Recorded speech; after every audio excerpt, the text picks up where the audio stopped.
My nephew threw away my handmade gift and said, "Next time, just send money." My name is Margaret Carter, and I will never forget the sound of my own heart breaking that night. I had spent weeks knitting that sweater. The yarn wasn't expensive, but it was chosen carefully, with a soft texture and a shade of blue that reminded me of my nephew's eyes when he was a boy. Every stitch carried, not just thread, but memory of nights when I held him in my arms while my sister worked overtime, of afternoons when I bandaged, scraped knees, and kissed his forehead to chase away the sting. That sweater was my way of saying, "I still love you, even now that you're grown."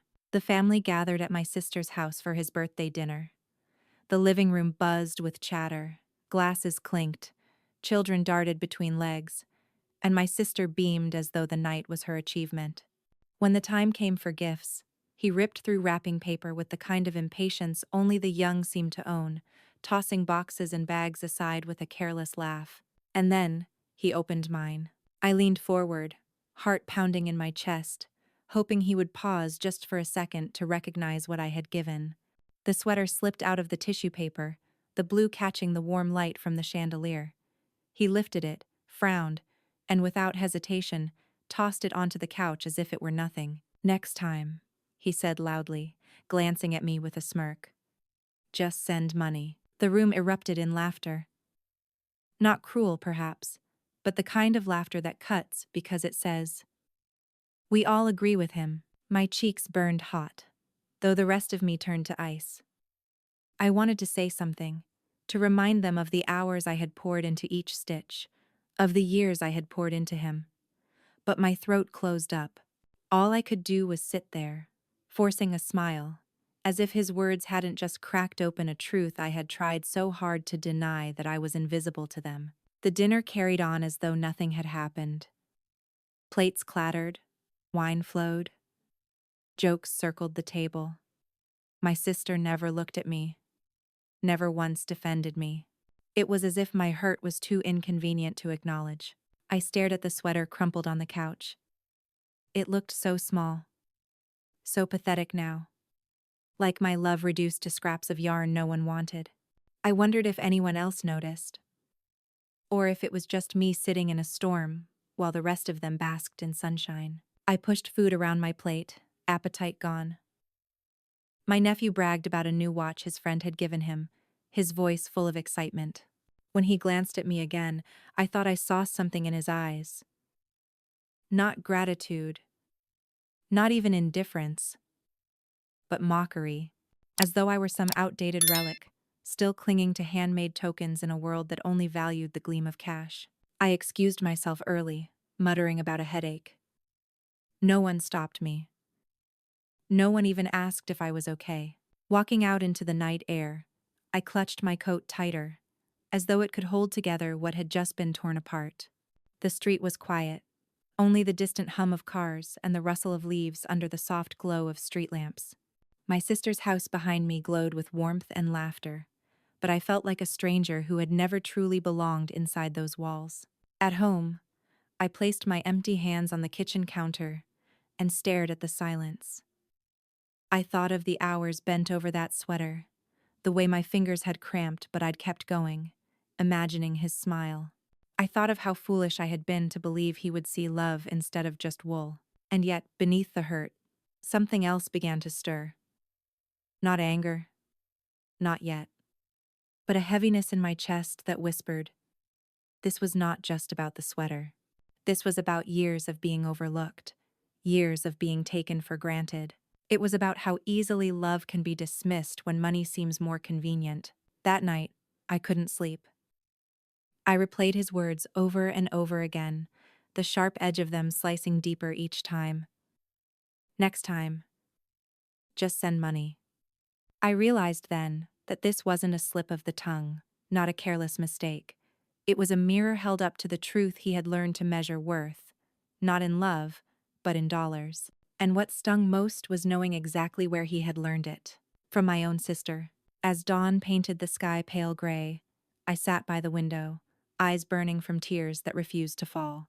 Somewhere inside me, a quiet voice began to speak, a voice I hadn't heard in years. It said, This is not the end of the story. The rest of that dinner should have been filled with warmth, but for me, it was suffocating silence. Not because the room itself was quiet, far from it. The table buzzed with stories, laughter, clinking glasses, forks scraping against plates. But inside me, silence stretched wider and wider, drowning out every word. I sat across from my nephew, who was now basking in the glow of attention from his friends and cousins. He told jokes, bragged about the latest gadgets he wanted, and described the vacation he was planning. Every so often, his eyes flickered toward me not with kindness, but with the smug satisfaction of someone who knew he had humiliated me and would face no consequence for it. The sweater lay crumpled on the couch behind him, half hidden beneath discarded wrapping paper. Its once bright blue now looked dull, like a secret no one cared to notice. I stared at it until the edges blurred, fighting the urge to cry right there at the table. But what hurt even more than his cruelty was the silence of everyone else. My sister, his mother, laughed along with his stories. My brother-in-law kept pouring him more wine, proud of his boy becoming a man. My other relatives avoided looking at me, as though my humiliation was a stain they didn't want to acknowledge. No one spoke up. Not one person said, "That was unkind. You should apologize to your aunt." Their silence screamed louder than his words ever could. You don't matter. Your feelings don't matter. What you gave doesn't matter. I pressed my lips into a thin line and kept my hands folded in my lap, though my knuckles ached from clenching so tightly. If I opened my mouth, I wasn't sure what would come out, a trembling plea for respect, or a storm of rage I'd regret later. The clatter of cutlery and the chatter around me faded into the background as my mind slipped back through time. I remembered a much smaller table, years ago, where I sat with my nephew as a little boy. His parents were working late shifts, and I had taken him in for months at a time. I cooked his meals, washed his clothes, read him bedtime stories. He would curl against me, tiny hands gripping my sweater, whispering, "Don't leave me, Aunt Maggie." Ugh, how strange it was to sit here now, staring at that same boy grown tall, loud, and dismissive, while he treated me as though I were nothing but a bank account he didn't have access to. "Try the roast, Maggie." My sister's voice cut into my thoughts. Her tone was bright, almost forced, as though she had noticed my silence, but wanted to gloss over it with food. I nodded, but the meat on my plate might as well have been cardboard. My appetite had long since vanished. I glanced at her face painted with pride, with denial, and wondered if she had heard the cruelty in her son's words. Of course she had, but instead of correcting him, she chose to shield him, to let me carry the weight of his insult alone. I studied the others too. Cousins laughing, uncles debating sports, children tugging at napkins. It was as if I had become invisible right there at the table. Not a single person leaned over to ask, "Are you all right?" Not a single person gave me the dignity of acknowledgement. That was when it struck me. This wasn't the first time. I had been overlooked before, dismissed, brushed aside when my feelings didn't serve the comfort of the family. Over the years, I had accepted it quietly, convincing myself that love was measured by what I gave, not what I received. But tonight was different. Tonight, their silence cut too deep. I pushed my chair back slightly and excused myself, saying I needed some fresh air. My sister nodded absently, more interested in her husband's joke than in me. Outside, the night air was crisp, cool against my flushed cheeks. I stood on the porch, listening to the muffled laughter from inside, and felt the ache in my chest spread into something heavier, something dangerously close to bitterness. I told myself not to cry. Crying would mean they had won, that their indifference had power over me. But the tears betrayed me anyway, slipping hot and silent down my cheeks. Leaning against the railing, I watched cars pass in the distance, their headlights cutting through the dark. How many times had I been here before? Not on this porch, but in this place of being unacknowledged, unappreciated. It was in the way my birthday gifts were sometimes forgotten, in the way I was expected to show up and help at family gatherings, but rarely invited to the celebrations that mattered most. In the way my sacrifices for my nephew, the very years of my life given freely, were never spoken of, let alone thanked. That sweater wasn't just yarn, it was a piece of myself, and he had tossed it aside as though I were disposable. I returned to the table after a while, forcing myself to sit through the rest of the evening with a mask of composure. No one asked where I had gone. No one noticed the redness of my eyes. When dessert came, my nephew blew out the candles, making a wish with the confidence of someone who believed the whole world existed for him alone. My sister clapped the loudest. My brother-in-law raised his glass. And me? I sat there, clapping softly, a ghost at their table. But deep inside, something shifted. The silence no longer felt like defeat. It felt like clarity. For the first time, I saw my family for what they were. People who would never defend me, never value me, unless I made them. I realized that love, when dismissed so carelessly, has the power to harden into something else. Not hate, not yet, but a quiet resolve. I didn't know it then, but that night marked the beginning of a change. I would no longer sit silently at tables where my worth was mocked. I would no longer gift pieces of myself to people who laughed as they threw them away. The sweater might have been discarded, but my dignity would not be. And soon, they would learn that even the quietest person at the table can find a voice sharp enough to shatter silence. When I got home that night, the house greeted me with its familiar stillness. My small living room smelled faintly of lavender from the sachets I kept tucked into drawers, a scent that usually calmed me. But not tonight. Tonight, every corner of my home felt haunted by echoes of that cruel sentence. Next time, just send money. I lowered myself into my armchair, the springs creaking softly under my weight. My hands still ached from the hours of knitting I had poured into the sweater. I looked at my fingers, lined with faint ridges from needles and yarn, and thought of all the years those same hands had been busy holding, cooking, cleaning, giving. And suddenly, the memories came rushing back. I remembered the night my sister called me, her voice trembling with exhaustion. Maggie, can you keep him tonight? I'm so behind at work, and Tom can't get out early. I said yes without hesitation. That one night turned into a week, then into months. My nephew, barely 4 years old then, came to know my apartment almost as well as his own home. I remembered making him macaroni and cheese on the old stovetop, his little legs swinging beneath the chair as he gobbled it down. I remembered teaching him how to read, his voice stumbling over the letters until it finally clicked, and his whole face lit up with pride. I remembered rocking him to sleep, when the thunder frightened him, whispering promises that I would never let anything hurt him. There were nights I stayed awake beside his bed, because he ran a fever, and I didn't trust anyone else to keep watch. There were mornings I went to work on 2 hours of sleep, still carrying him in my thoughts, hoping he would be all right until I got home. I gave him pieces of myself, back then my time, my strength, my love. And now, years later, he could toss all of it aside with a single careless remark. I leaned back in my chair and stared at the ceiling. Why does it hurt so much? I asked myself. I knew young people could be careless. I knew entitlement ran deep in him, fed by the way my sister coddled and excused him. But still, it wasn't just about the sweater. It was about how little he valued me, after everything. The ache in my chest grew heavier, and for a moment, I felt foolish. Foolish for knitting that sweater, foolish for expecting gratitude, foolish for believing that blood alone would make him remember the love I had given. I rose and walked into my bedroom, pulling out a box from the closet. Inside were mementos I had saved over the years.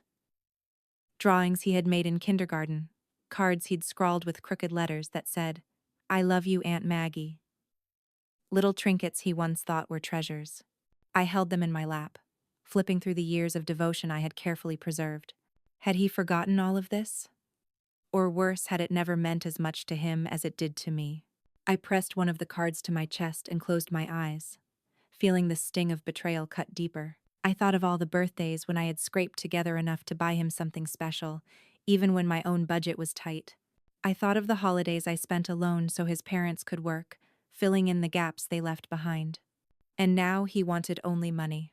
The bitterness crept in then, subtle but sharp. If I had been a different kind of woman, I might have stopped giving altogether. But giving was who I was, it was my nature. What I needed to learn was how to give differently. Because love, when taken for granted, can become a weapon. I left the box open on my bed that night and sat there for hours, sifting through the past. Some memories made me smile through the tears, his tiny hand clutching mine at the zoo, the way he used to beg me to tell him just one more story before bed. But each smile was shadowed by the image of him sneering at my gift, his laughter blending with the family's indifference. By dawn, I knew something had shifted inside me. I wasn't done giving, but I was done giving blindly. I was done allowing my love to be mocked. The world outside my window glowed with the first light of morning. It was a new day, and though nothing about my family had changed yet, something inside me had. I folded the old cards back into the box, but I didn't put it away. Instead, I set it on my dresser, where I could see it every day. A reminder of both the love I had poured out and the way it had been dismissed. That box was proof of my years of sacrifice, proof of the history they all chose to forget. And someday, I knew, it would serve as evidence when the truth finally came crashing down around them. I sat on the edge of the bed, whispering to myself, "They may forget, but I never will." And with that vow, I began to consider something I had never truly let myself think before: what it might look like to stop being the invisible giver and start being the one who decided when, where, and how my love would be valued. Because I had spent years sacrificing quietly. But maybe, just maybe, it was time they finally learned the cost of taking me for granted. The next family gathering was only a few weeks later. I debated whether to even go. A part of me wanted to retreat, to preserve what little dignity I still had, but another part of me knew I had to face them not because I owed them anything, but because I needed to see the truth more clearly. When I arrived, the house was already full of noise. Laughter spilled out onto the porch before I even opened the door. Inside, the living room was crowded, every seat taken except the one tucked into the corner. My sister waved vaguely, already busy bustling around her son, who stood at the center like a king surrounded by subjects. I noticed immediately how differently everyone treated him. My nephew had always been the golden child, the one praised for the smallest achievements, excused for the worst behavior, forgiven before he even apologized. His arrogance had been fed, spoonful by spoonful, until it grew into something that consumed the entire room. I watched as he boasted about the new sneakers he had bought, how much they cost, how exclusive they were. The cousins nodded, impressed. My sister chimed in proudly. He's always had good taste, just like his father. I wanted to laugh bitterly, because I remembered the nights when those same parents had been too busy, too exhausted, too absent to even tuck him into bed. Back then, it wasn't expensive sneakers that brought him comfort. It was me. But now, that history had been rewritten. It was as though I had never existed in the narrative of his childhood. My sister's voice erased me with every word, painting a picture where she had always been there, always the provider, always the hero. I sipped my tea quietly, observing. He never once glanced my way, never acknowledged me, as though I were furniture necessary for the room, but not worth noticing. What struck me most was how willingly the rest of the family played along. They nodded at his stories, showered him with praise, laughed at his shallow jokes. No one questioned his arrogance. No one reminded him that gratitude should come before pride.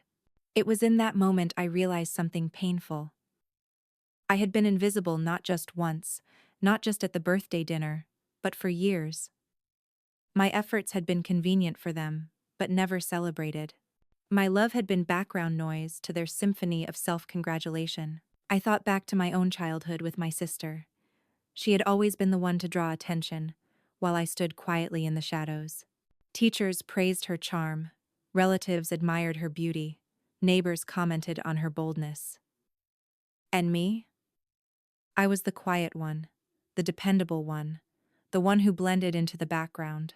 It seemed history had simply repeated itself, now with her son.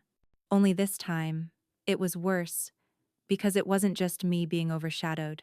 It was me being belittled, mocked, cast aside. The conversations swirled around me, but my mind was elsewhere. I thought about how entitlement grows like weeds when watered with indulgence. My nephew had been given everything without learning the value of anything, and my sister, blind with pride, defended him at every turn, creating a young man who saw himself as above everyone else, including me. As I sat in that corner, I realized something vital. This wasn't about one insult. It wasn't about one sweater. It was about a pattern, years in the making. A pattern where I gave and they took, where I loved and they dismissed, where I sacrificed and they forgot. The weight of that truth pressed down on me, but beneath it, a different feeling began to rise. Resolve. I had always believed love was unconditional, that you gave because it was right, not because you expected anything in return. But love without respect was not love, it was servitude, and I was done being their servant. I studied my nephew's smug face as he bragged about the expensive gifts he received from friends. He looked proud, powerful, certain of his place at the center of our family. And I thought to myself, one day, he will learn that money cannot buy loyalty. One day, he will learn the difference between those who give out of love and those who give for show. And when that day came, I intended to be the one holding the mirror up to his arrogance. As the evening wound down, I rose to leave. My sister gave me a quick hug, distracted, already turning back to her son. He didn't bother to look up from his phone. Walking to my car, I felt the cool night air settle around me. I should have felt small, insignificant, forgotten. But instead, a spark flickered inside me. They could ignore me. They could erase me. But they could not break me. And soon enough, they would see that the quietest person in the room can carry the sharpest memory, the deepest wounds, and the most dangerous resolve. Because what they had mistaken for weakness, all these years, was something else entirely: patience. And patience, when pushed too far, has a way of turning into power. It happened on a Sunday afternoon, at a smaller gathering this time. Just my sister, her husband, my nephew, and me. I had almost declined the invitation, but part of me still clung to the hope that perhaps, just perhaps, my sister would acknowledge what had happened. Maybe she'd say, "He didn't mean it. He was thoughtless, but he'll apologize." But that hope died quickly. We sat in her sunlit kitchen, the smell of roasted chicken filling the air. My nephew scrolled endlessly on his phone, barely glancing up as he shoveled food into his mouth. My brother-in-law made small talk about the weather, about gas prices, about anything that didn't matter. I waited until my sister sat down across from me. My heart pounded, but I couldn't hold the silence any longer. "About the other night," I began carefully, "when he said what he said about the sweater." My sister's fork clattered softly against her plate. She didn't look up. "Oh, Maggie," she sighed, her tone already dismissive. "Don't tell me you're still upset about that." I froze. Still upset? He threw my gift aside like it was trash. "He told me—" I swallowed hard, repeating the words that still stung like fresh wounds. "He told me to just send money next time." Finally, she looked at me. But instead of sympathy, her eyes held impatience. "He's just a kid. You know how they are. They don't think before they speak. Don't be so sensitive." Sensitive. That word struck harder than I expected. As though my hurt was not valid, only exaggerated. As though my pain was not real, just a flaw in my character. I forced myself to breathe slowly. "He's not a child anymore, Sarah. He's 21. He's old enough to know respect. Old enough to know the difference between kindness and cruelty." Across the table, my nephew chuckled without looking up. "It was just a joke," he muttered. thumbs tapping his screen. I turned to him. Do you really think it's funny to belittle someone who cared for you? Who gave you something made with love? He finally looked up then, his eyes bored, lips curled into a smirk. I didn't ask for a sweater. I don't even wear stuff like that. You wasted your time. The words sliced through me, sharp and cold. Wasted. As though every hour, every stitch, every memory knitted into that sweater was nothing more than a useless effort. My voice shook, but I didn't back down. It wasn't a waste, it was love. Something you clearly don't understand. My sister's hand slammed against the table, making the glasses tremble. That's enough, Maggie. He said he was joking. Stop making such a scene. A scene. That was what she thought this was me. Overreacting. Not him. Disrespecting. Not her. Excusing. I stared at her. My own sister. The woman I had stood by through her hardest years. The woman whose son I had practically raised. And she looked back at me with irritation, as though I were the problem, not her golden boy. Do you remember? I whispered, my voice trembling more with hurt than with anger. The nights I stayed up with him when you couldn't. Do you remember the school projects I helped him with? The nights I walked the floor with him when he was sick? Do you? For a moment, something flickered in her eyes. Hesitation, guilt, maybe even recognition. But it vanished quickly, replaced with cold steel. You did those things because you wanted to? She said flatly. Don't throw them in my face now. Don't guilt him over the past. My brother-in-law cleared his throat awkwardly. Let's just drop it, all right? We're here to enjoy lunch. But there was no enjoyment left in me. I sat there, feeling the walls of that kitchen press in tighter, the air growing heavier. The boy I had loved like my own child sat across from me, dismissing me as though I were nothing. And my sister, my own blood, shielded him, defended him, silenced me. It was in that moment that I understood something bitter and undeniable. I had never truly been family to them. I had been convenient. I had been useful. But family defends you. Family values you. Family doesn't allow your dignity to be trampled. I rose slowly from my chair, my hands trembling, my chest tight. I see now, I said softly, though my voice carried an edge that made them finally look at me. You don't want me to speak. You don't want me to remember. But I do. I remember everything. And one day, you'll wish you had too. My sister's jaw tightened, but she said nothing. My nephew rolled his eyes and went back to his phone. I left the table then, the sound of my footsteps echoing against the tile, each one heavier than the last. In the hallway, I paused, staring at the photographs lining the wall. Smiling faces, family portraits, holidays frozen in frames, my sister, her husband, their perfect son. And not once was I in those pictures. It was as though I had never existed. I walked out of that house with my head held high. But inside I was breaking. Their words, their silence, their dismissal. It all pressed down like weights I could no longer carry. But beneath the pain, a new fire began to burn. If they thought I would stay quiet forever, they were wrong. If they thought they could erase me, they were mistaken. I had given them years of my life, and they had repaid me with mockery and silence. But I was done. Done being their servant. Done being their shadow. And though they didn't see it yet, the day was coming when they would look at me and realize that the one they dismissed so easily was the one holding the truths they had worked so hard to bury. It was a Thursday evening when the final thread of my patience began to snap. I had gone to the grocery store to pick up a few things: bread, tea, and yarn for my next knitting project. My routine was simple, almost comforting, the kind of errand that kept me grounded. But as I was loading my bags into the trunk of my car, I heard a familiar laugh, a laugh that made my stomach tighten before I even turned my head. There he was, my nephew, leaning against his friend's car with a small crowd of boys around him. Their voices carried across the parking lot, loud, careless, full of the arrogance of youth. I froze, half hidden by my open trunk, my hand clutching the grocery bag.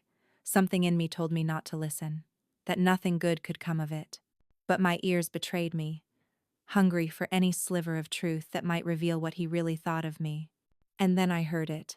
"My aunt's such a weirdo," he said, his voice mocking. "She actually knitted me this ugly sweater for my birthday. Can you believe that? Who even does that?" I told her next time just send cash. At least then it'd be useful. The boys laughed. One of them chimed in. "Did she really think you'd wear it?" Another added, "Bet she spent like $5 on the yarn." My nephew grinned, feeding off their amusement. "Exactly. She's cheap. Always has been. Acts like she's doing me a favor with her little crafts. I mean, come on, what am I supposed to do with that? Frame it?" The laughter grew louder. My face burned, even though they couldn't see me. The world around me blurred the hum of cars, the clatter of carts, the fading light of the day, all drowned out by their ridicule. I stood frozen, the plastic bag handles cutting into my fingers, the weight of the groceries nothing compared to the weight pressing on my chest. I had thought his words at the birthday dinner were cruel enough, but this was worse. Because it wasn't just carelessness. It was deliberate. He was proud of mocking me, proud enough to perform it for an audience. And what cut deepest was hearing him call me cheap. Cheap. The word echoed in my head like a hammer. All those years I had stretched my small income to buy him gifts, to make sure he had what he needed when his parents couldn't provide.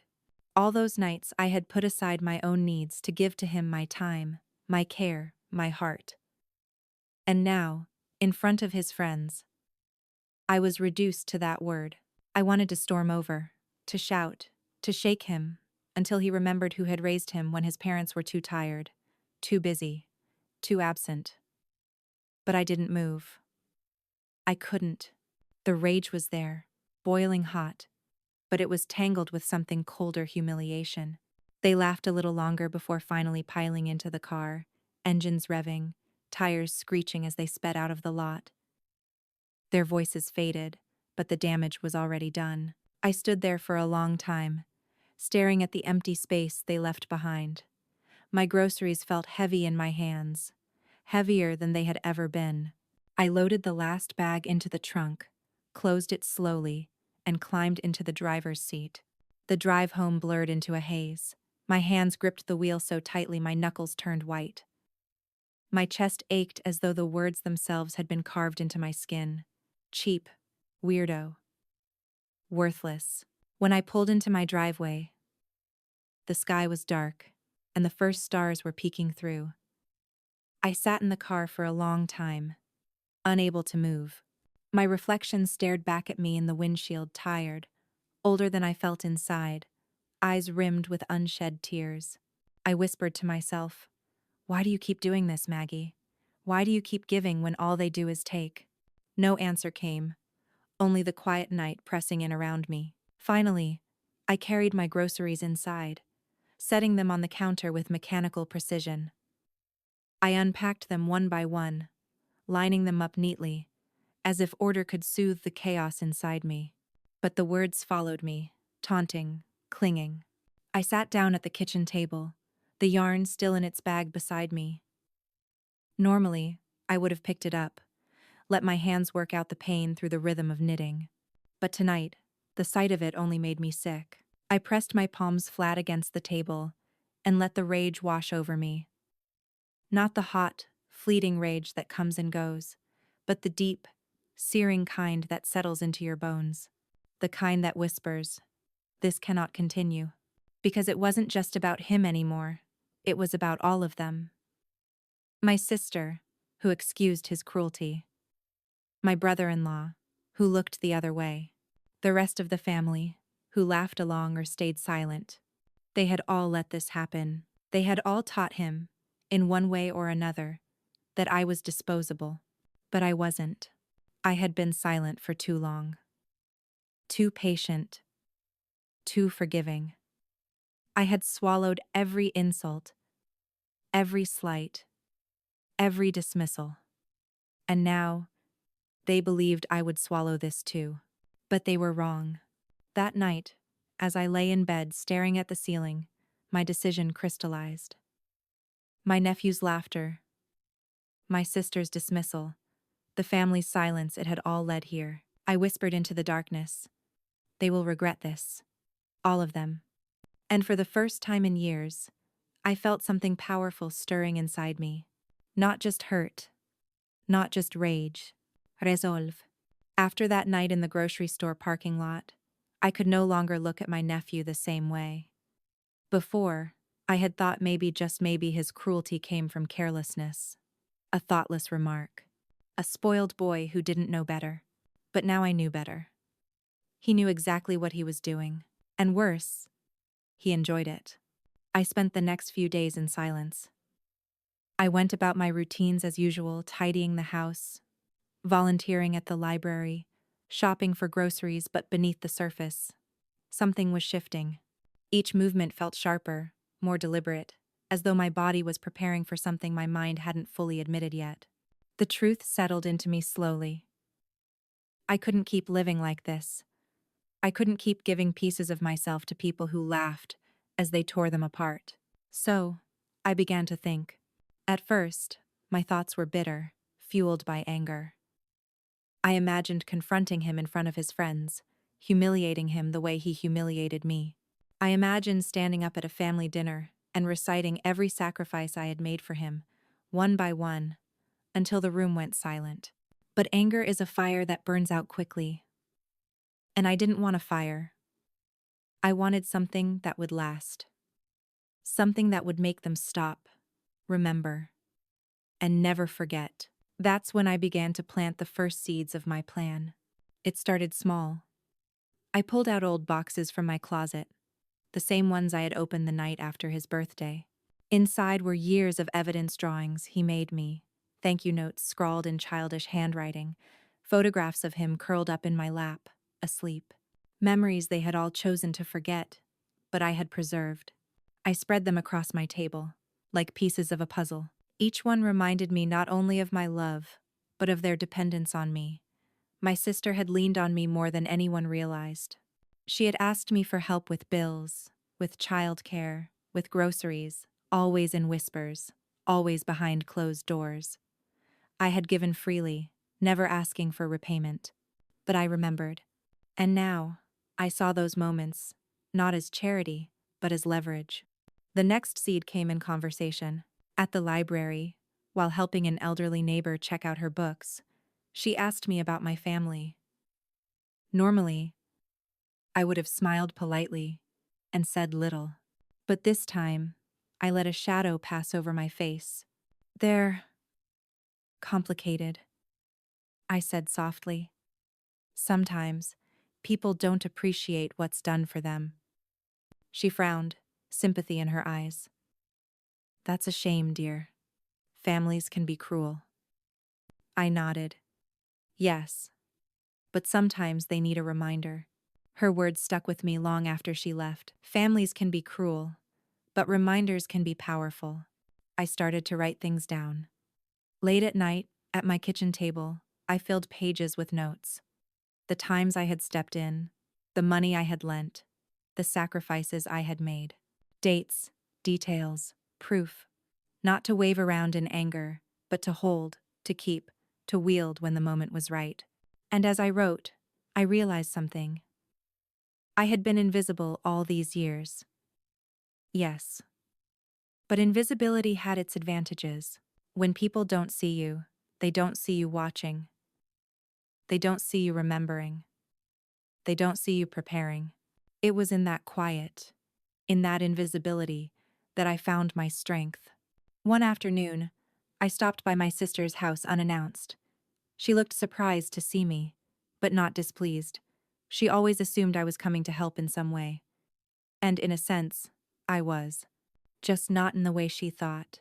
I watched her carefully as she bustled about, cleaning, muttering about bills. She thought I wasn't listening when she complained about money being tight again. But I was. Every word was another seed. Because I knew deep down that my family wasn't as stable as they liked to pretend. Behind the shiny shoes and flashy dinners, there were cracks, debt, dependence, secrets, and I intended to use every one of them. That night, as I folded laundry, I let myself imagine the future. A family gathering where the tables would turn, where the truth would come spilling out like water from a broken dam, where my nephew would finally feel the sting of humiliation, not as a passing joke but as a permanent scar. But more than that, I wanted my sister to see me, to realize what she had done by raising a boy who believed love was worthless and money was everything. I wanted them both to understand that they had built their comfort on my silence, and that silence was ending. I sat by the window, the moonlight silver against the glass, and whispered to myself, "You will learn, all of you, you will learn the cost of throwing me away." And in that whisper, I felt a calm I hadn't known in years. The anger was still there, but now it was controlled, focused. It wasn't a wildfire anymore. It was a slow burn, steady and patient, the kind that consumes everything in its path when the time is right. The seeds had been planted, and though no one else could see it yet, I knew. A reckoning was coming. Once the first seeds of my plan were planted, I knew the next step would have to be careful. I couldn't simply confront them, not yet. Confrontation would only lead to my sister waving me off again, telling me I was too sensitive, while my nephew smirked and laughed behind his phone. Number. If they were going to learn, it had to be in a way that left no escape, no excuse, no denial. So, I began to prepare what I called the test of loyalty. I called my sister one morning, my voice as calm and light as I could make it. "Sarah," I said, "I've been thinking. Maybe I overreacted about the whole sweater thing. He's young. Maybe I should just let it go." I could almost hear her sigh of relief on the other end of the line. "Exactly, Maggie. I knew you'd come around. You can't take everything so personally." He didn't mean it. I forced a laugh. "You're right. Family's more important than small misunderstandings." It wasn't forgiveness. Not really. It was bait. I suggested a family dinner at my place the following weekend. "No big occasion," I said. "Just a chance to spend time together." My sister agreed immediately, her voice bright with satisfaction, as though she had won some unspoken battle. But she had no idea what I was planning. The week leading up to the dinner, I worked in silence. I cleaned my little house until every corner shone. I cooked their favorite dishes, set the table with my best plates, even lit candles to make the room glow. To anyone else, it would look like an act of reconciliation, a peace offering. But hidden in the details was the truth. On each plate, I placed a small envelope. Inside was not money, not a gift card, not anything they could spend. Instead, each envelope contained a simple letter, a short note, reminding them of something I had done for them in the past. For my nephew, it was a photograph of him as a little boy, asleep on my lap, with a copy of a note he had once scribbled. "I love you, Aunt Maggie." For my sister, it was a list carefully dated of the months I had paid her utility bills when she couldn't, the groceries I had bought when her fridge was empty, the times I had stepped in when she had nowhere else to turn. For my brother-in-law, it was a simple reminder of the weekends I had spent watching their son so he could work double shifts without worrying. Each note was signed, simply, "From Maggie, who remembers." I didn't intend to read them aloud. Not yet. I only wanted to watch their faces when they opened them, to see whether gratitude or shame would flicker first. The night of the dinner arrived. I wore my nicest dress, not expensive, but dignified. I wanted to look every bit the hostess they had always overlooked. The table shimmered under the soft glow of candles, the food steaming, the envelopes waiting silently. They arrived together, loud and full of chatter. My nephew strutted in with his phone in hand.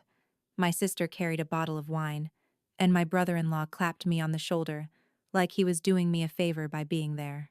"Wow, Aunt Maggie," my nephew said, glancing around. "This looks fancy. Didn't know you could pull this off." I smiled. the kind of smile that didn't reach my eyes. I thought you deserved something special.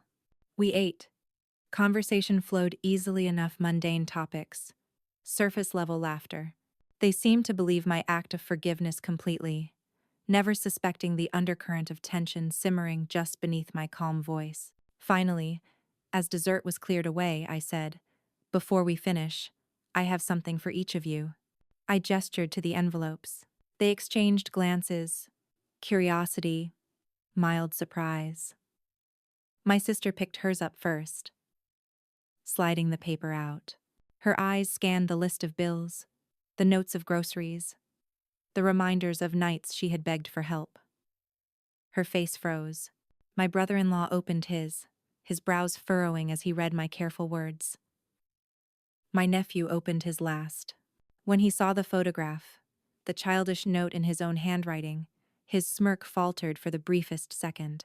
I watched them closely, drinking in every reaction. My sister's face tightened, her lips pressing thin. My brother-in-law shifted uncomfortably in his chair. My nephew's eyes darted away, back to his phone, as if pretending not to care could erase what he had just seen. Silence fell over the table. The same kind of silence I had endured so many times before, but this one was different. This time, I wasn't the one shrinking beneath it. They were. I leaned back in my chair, my voice calm. I just wanted you to remember. Because sometimes people forget. And sometimes, people need to be reminded what love really looks like. No one spoke. For the first time, I saw something new in their eyes. Not gratitude. No. That was too much to hope for, but unease. The kind of unease that comes when the ground beneath you shifts, when the person you thought would stay silent forever suddenly reveals that she has been keeping records all along. I smiled faintly, collecting the plates as though nothing had happened. Shall I make some tea? The evening ended quietly. They left soon after, excuses mumbled, smiles forced. My nephew didn't meet my eyes once. When the door closed behind them, I stood in the soft glow of my little home and felt a calm satisfaction. It wasn't revenge, not yet. But it was the beginning. The first taste of what was to come. Because now they knew, I remembered. And that knowledge alone was enough to unsettle them. I poured myself a cup of tea, the steam rising in gentle swirls, and whispered into the stillness. This is only the start. The envelopes had done their work. I could see it in the way my sister avoided my eyes afterward, in the tightness of her smile, in the way my nephew grew quiet for the rest of that evening. But if they thought a few moments of discomfort were the end of it, they were wrong. The truth has a way of surfacing, even when people work hard to bury it. And sometimes, the truth doesn't just surface, it comes crashing through like a wave, leaving everything in its path exposed. It happened almost by accident. A week after the dinner, I stopped by the library where I volunteered, and as I was shelving books, I overheard two women chatting at the desk. One of them worked at the local bank, and she was whispering about a well-known family in town who had been in serious financial trouble. I paid little attention at first. Gossip never interested me, but then she mentioned my brother-in-law's name. I froze. I listened, heart pounding, as she lowered her voice further. They've been taking out loans for years, always trying to keep up appearances. I don't know how much longer they can juggle it. I forced myself to stay calm, but my mind raced. Debt, loans, my sister's family who always carried themselves with such pride, who made me feel small for not having much, were drowning. I left the library early that day, the books forgotten. My feet carried me home on autopilot, my thoughts tangled and sharp. Could it be true? Could they really be struggling that badly, while still mocking me for living modestly? When I got home, I pulled out my own records, those little notes I'd been keeping for years. I flipped through dates, amounts, reminders of the times I had helped out, and suddenly the pieces clicked together. The times my sister had asked me to cover a bill, the groceries I'd bought, the temporary loan she never paid back. It hadn't been occasional help, it had been a pattern. A pattern of quiet dependence, hidden beneath layers of pride and entitlement. They had leaned on me more than I had ever realized. And yet, they had the audacity to call me cheap, to laugh at my handmade gifts, to treat me as though I had given nothing of value. The rage that burned in me then was different than before. It wasn't just humiliation, it was betrayal. They had built their lives on the foundation of my sacrifices, and now they pretended I was nothing. I decided I needed proof. The next time I visited my sister, I watched more carefully. Her kitchen table was piled with unopened mail, bills scattered like fallen leaves. She tried to shove them aside when I entered, but I had already seen. Red stamped notices. Overdue balances. "Maggie, can you believe how expensive utilities have gotten?" she said quickly, forcing a laugh. "It's ridiculous." I smiled politely, playing along. Yes, it adds up. But inside, I was cataloging everything. Every slip, every sigh, every mention of money. Later, while she was in the kitchen, I glanced at the pile again. One envelope caught my eye, a loan statement. The balance was staggering. My heart thudded in my chest. When she returned, I was sitting calmly, sipping my tea. She didn't know I had seen. That night, I lay awake, the truth spinning in my mind like a storm. They weren't just ungrateful, they were desperate. And desperate people make mistakes.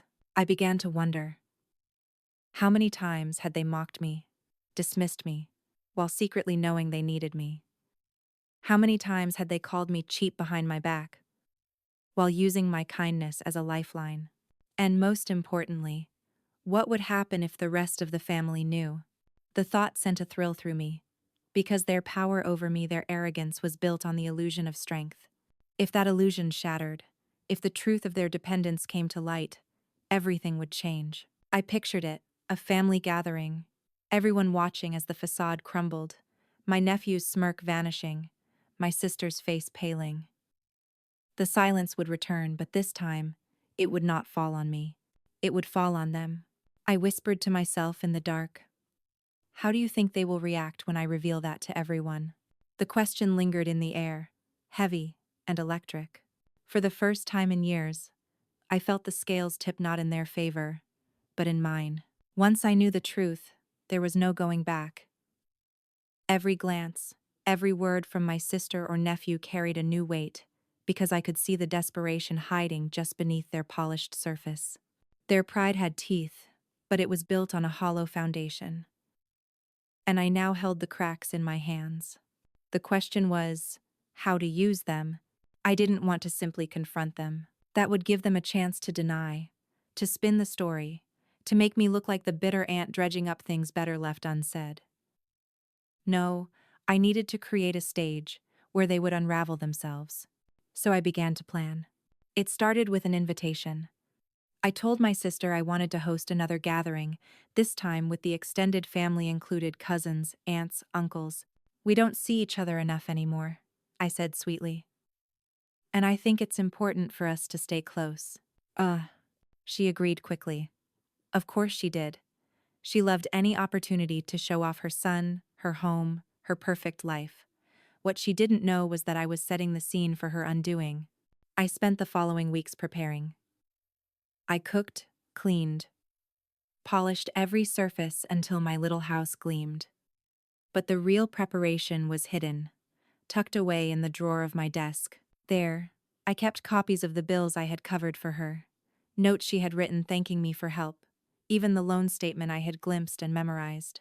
Each piece of evidence was small on its own, but together, they painted a picture of truth that could not be ignored. The night of the gathering arrived.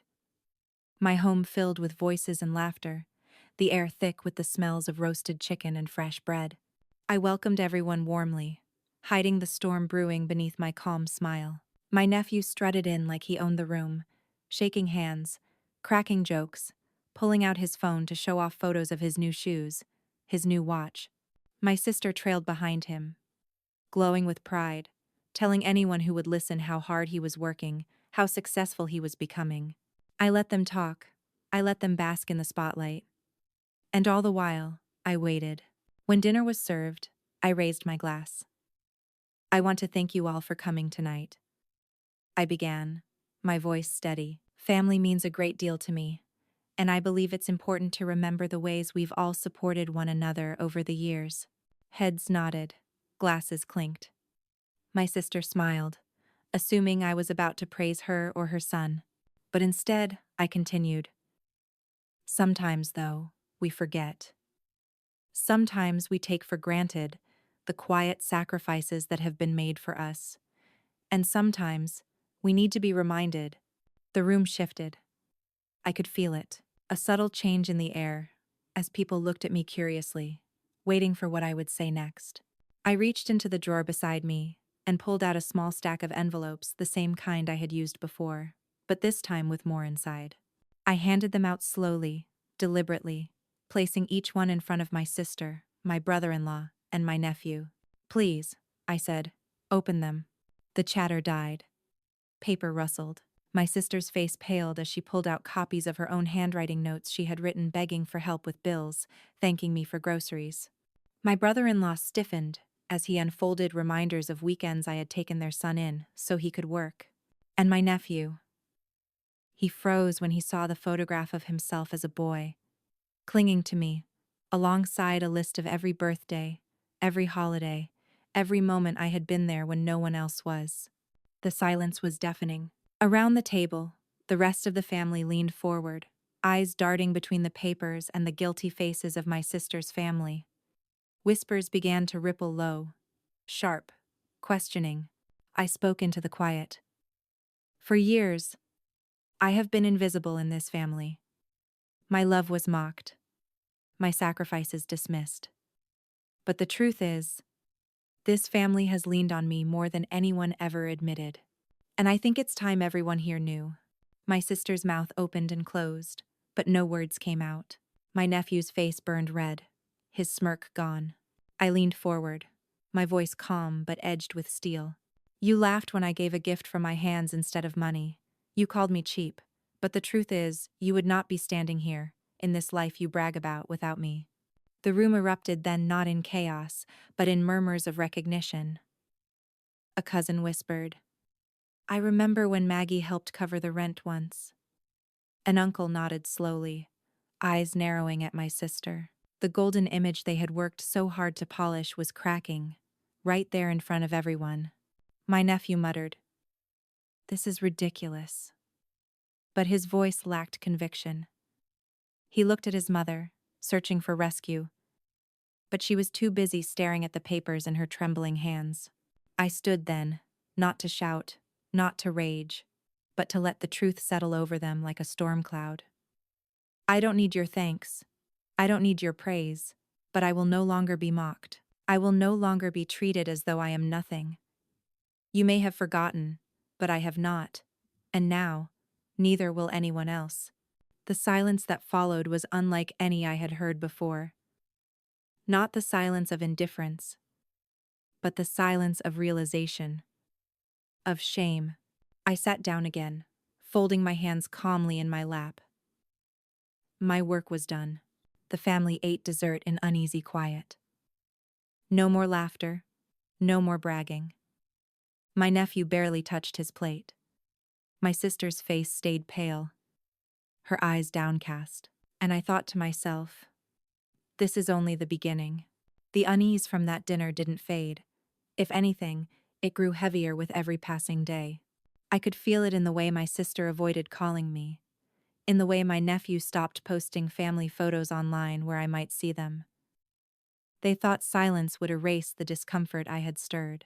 But silence doesn't erase truth, it amplifies it. The opportunity for a full confrontation came sooner than I expected. A cousin was hosting a holiday gathering, and nearly the whole family would be there. My sister, ever eager to present her son as the shining star, insisted they attend. And of course, I was invited too. That morning, I looked at myself in the mirror longer than usual. My reflection showed a woman with silver hair, tired eyes, but a steadiness that hadn't been there before. For years, I had been the background, the shadow, the invisible helper. But tonight, I was going to step out of the background and into the center, where they could no longer ignore me. I arrived with a box in my hands. Not a gift, but a collection. My evidence. Proof of all the years they had chosen to forget. The house was bright, with lights and the smell of cinnamon. Voices carried through the rooms, laughter spilling out of every corner. I slipped inside quietly, unnoticed at first, as was often the case. But when I entered the dining room, my sister's face stiffened. My nephew glanced at the box in my arms, then quickly looked away.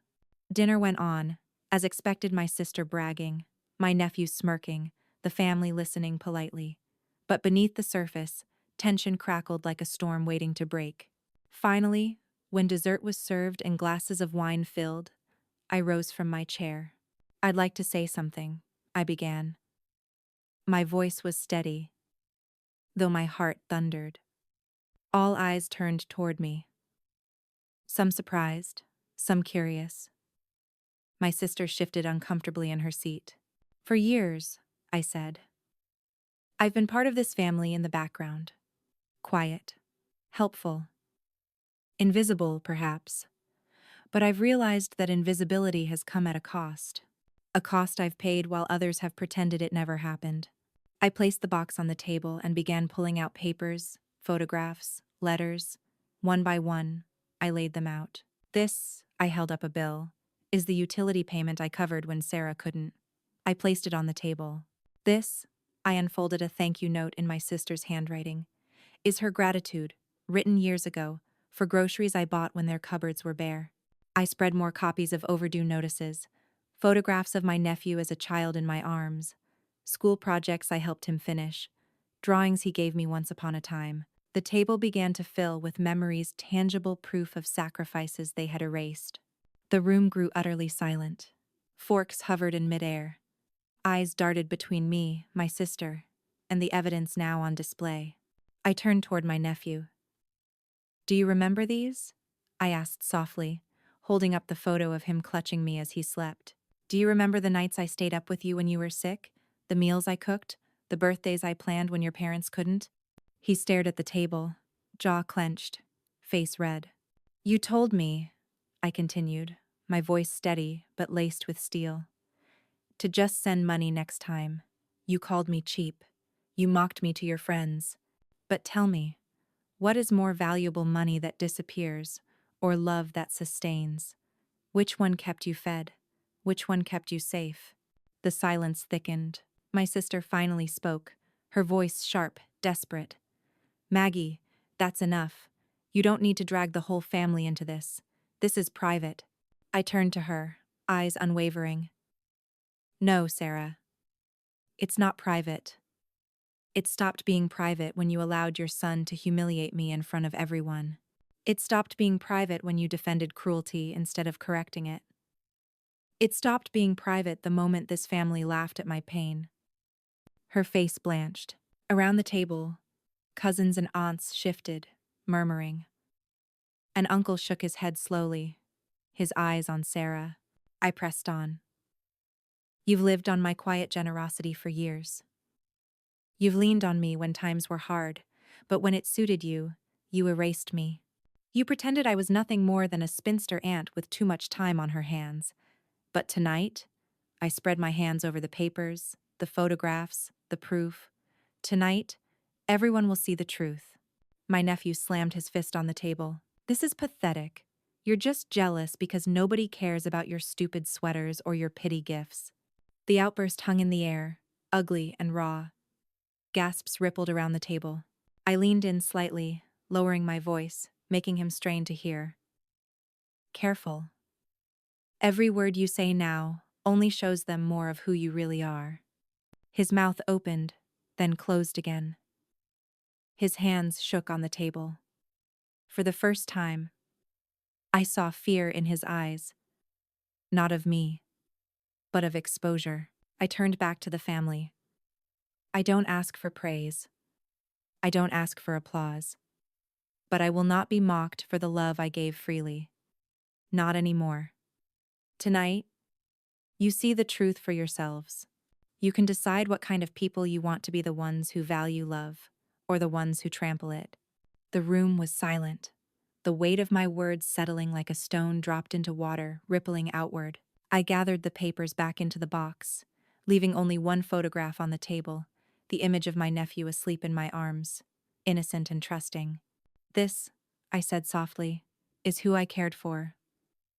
Not the arrogant man you see now. And if he wants to throw away that love, so be it. But I will not pretend anymore. I sat down slowly, my heart pounding, my hands trembling beneath the table. The confrontation was done. The truth was out. My sister's face was pale, her lips pressed tight. My nephew stared at the photograph, unable to look away. And the rest of the family. Their eyes were on me not with pity, but with something new. Respect.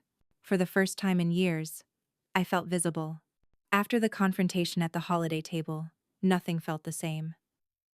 The silence that followed wasn't the dismissive silence I had endured for years, it was heavier, charged with something undeniable.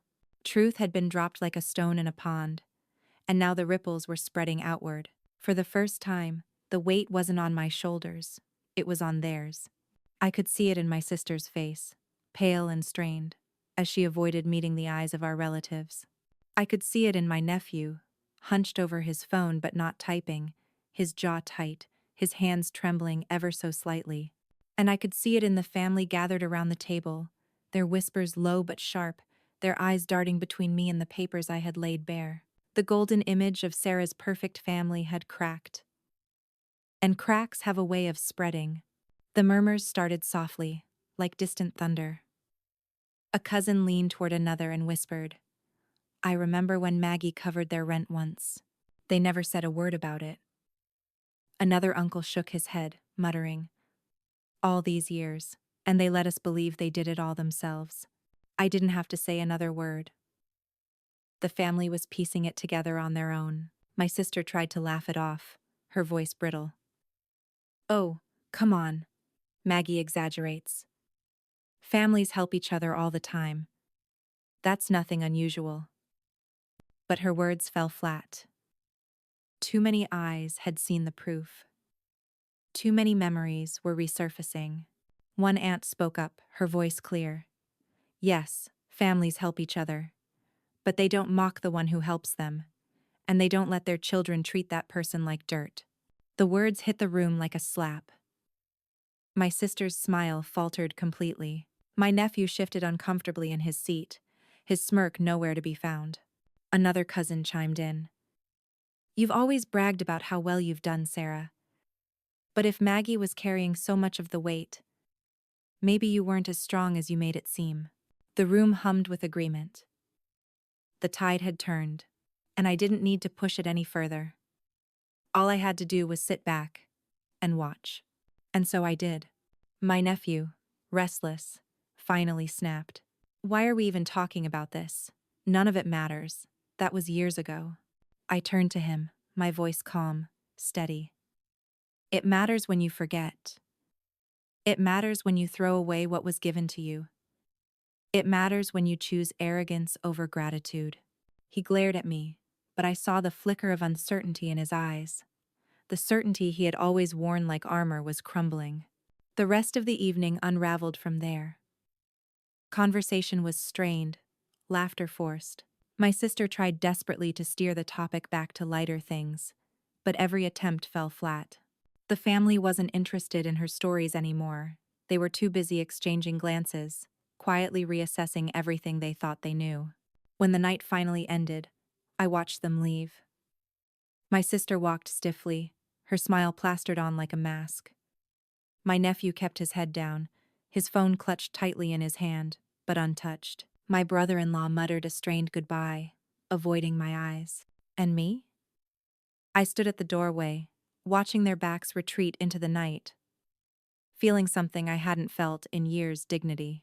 The days that followed only deepened the cracks. I began to hear things, cousins calling me, saying they'd been thinking about what I revealed. An aunt stopping me in the market to say, "You were right to speak up. It needed to be said." Even the bank gossip resurfaced, quiet confirmation that my sister's family was drowning in debt, And now the family knew it too. Their reputation, once untouchable, was unraveling. And I didn't even have to lift another finger. I went about my days with a calm I hadn't known in years. When I passed my reflection, I saw not the invisible woman I had been, but someone visible, undeniable, someone who had finally forced the world to see what she carried. And still, I thought of my nephew, the boy who once clung to me, who once whispered, "Don't leave me, Aunt Maggie." I thought of how far he had drifted from that boy, swallowed whole by pride and entitlement. It hurt, still. Of course it did. But now the hurt was mixed with something else power. For the first time, I wasn't the one being trampled. I received a call from my sister a week later. Her voice was tight, brittle. "Maggie, what you did was cruel. You embarrassed us in front of everyone." I let her speak. I let her rage. And then, when she finally paused, I said softly, "No, Sarah. I didn't embarrass you. You embarrassed yourself. I only reminded everyone of the truth." The line went quiet. I knew then that nothing would ever be the same between us. The pedestal she had placed herself and her son upon was gone. And though she might cling to pride, the family no longer saw them the same way. Their downfall wasn't dramatic, not yet. It was slow, steady, the way reputations crumble when truth finally comes to light, and I was content to let it happen, piece by piece. Because for once, I wasn't the one carrying the weight of silence. The weeks after that confrontation felt different. The air around me had changed, though my routines remained the same. I still woke early, brewed my tea, knitted in the quiet hours of the morning. I still volunteered at the library, smiled at the neighbors, walked home under the glow of street lamps. But inside, something had shifted forever. I was no longer invisible. I heard it in the whispers when I passed family members at gatherings, in the way their eyes lingered on me longer than before, not with pity, but with something closer to respect. They knew now what I had carried. They knew now what had been mocked, erased, dismissed. And they could never unknow it. My sister called less and less. When she did, her tone was cold, clipped. My nephew avoided me altogether. And though part of me mourned that distance, mourned the boy I once held in my arms, the child who once trusted me, it was a cleaner grief than before. Because this time, I knew it wasn't me who had failed them. It was them who had failed me. And in their absence, I found peace. I spent more time with cousins who remembered. I received visits from an aunt who said, quietly, "Maggie, you've always been stronger than any of us realized." I even found myself laughing again with old friends, the kind of laughter that doesn't hide pain but heals it. The sweater, the one that had started it all, remained in my home. I retrieved it from my sister's couch after that night, folded it carefully, and placed it in my dresser. Sometimes I would take it out, run my hands over the soft blue yarn, and remind myself, love given is never wasted, even if the person it was given to throws it away, because love shapes the giver too. There were nights I thought back to my nephew's cruel words, his laughter with his friends, the look on his face when the family saw the truth, and I wondered, would he ever change? Would he ever look back and realize what he had done? Or would he carry his arrogance with him forever, only to be broken by life when it no longer fed his pride? I didn't know. Perhaps I never would. What I did know was this. I had carried my silence long enough, and by breaking it, I reclaimed myself. My sister could deny, my nephew could scoff, but the truth was no longer mine alone to carry. It had been spread, shared, planted in the minds of the family. And once truth takes root, it grows. I often sat by my window in the evenings, tea in hand, watching the world outside. The street lamps flickered, the wind rustled through the trees, and I would think of all the years I had given, all the moments I had endured, all the times I had swallowed my pain. And then, I would breathe deeply, feeling lighter, freer, because for the first time in years, I wasn't carrying it alone. My quiet victory wasn't in seeing them fall, it was in finally standing tall. I had been mocked, dismissed, erased, but I had not been broken. And now, when I looked in the mirror, I no longer saw the invisible ant who blended into the background. I saw a woman who had survived betrayal, who had spoken her truth, and who had found dignity in the ashes of disrespect. The world outside my window shimmered with the first signs of spring buds on the trees, birds returning to sing, and I smiled to myself, because that was how I felt too. Something new was beginning, something that belonged only to me. I whispered softly into the quiet, words only I could hear. You will not forget me again. And with that, I turned away from the window, ready to face whatever came next, not with silence, but with strength. Life doesn't always give us the apologies we deserve. Sometimes, it gives us silence where there should be words, distance where there should be closeness, and sometimes, it gives us cruelty where there should have been love. But silence, distance, and cruelty are not the end of the story. I once believed being quiet was the same as being kind, that patience and sacrifice would be noticed on their own. But I was wrong. Silence only taught them that I could be ignored, that I would endure endlessly without protest. Until I didn't. And when I finally spoke not with rage, but with truth, the world shifted. Not because they changed, but because I did. I found my voice. I found my dignity. I found the courage to remember out loud. And that, in the end, was enough. Because the real victory isn't revenge. It's refusing to let others define your worth. I am Margaret Carter. And I am no longer invisible. If you've ever been dismissed or taken for granted by those you love, know this, you are not alone. Share your story in the comments. And don't forget to subscribe to Grace's Truth for more stories that reveal the strength behind silence.